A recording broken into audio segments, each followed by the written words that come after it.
జనగణన దేశాభివృద్ధికి సరైన ప్రణాళిక చూపకల్పనకు ఎంతో కీలకమని తెలుగుదేశం పార్టీ రాష్ట్ర కార్యదర్శి కైప పద్మలతారెడ్డి తెలిపారు. స్వీయ గణనను పోర్టల్ ద్వారా నమోదు చేసి దేశం పట్ల అందరూ తన కర్తవ్యాన్ని నెరవేర్చుకోవాలని కైప పద్మలతారెడ్డి కోరారు. అందరికీ నమస్కారం. 2027 జనాభా గణన కోసమని మన కేంద్ర ప్రభుత్వం ఒక యాప్ని రూపొందించింది. ఈ యాప్ sc.census.gov.in. దీని ద్వారా నేను కూడా స్వీయ గణన చేసుకోవడం జరిగింది.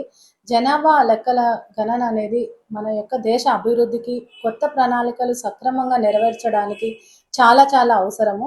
ఇందులో భాగంగా ప్రతి పౌరుడు తమ యొక్క స్వీయ గణనను చేసుకోవాల్సిందిగా విజ్ఞప్తి చేస్తున్నాము.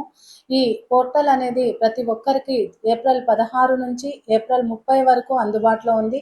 కాబట్టి వీలైనంత తొందరగా ప్రతి ఒక్కరూ కూడా ఈ పోర్టల్ ద్వారా స్వీయ గణన చేసుకొని మన యొక్క దేశం యొక్క భవిష్యత్తు కోసం మీరు కూడా భాగస్వాములు అవ్వాలని కోరుకుంటున్నాను. ఈ అవకాశం ఇచ్చిన అందరికీ ధన్యవాదాలు. పద్మలతారెడ్డి, ఎక్స్ కార్పొరేటర్, రాష్ట్ర కార్యదర్శి.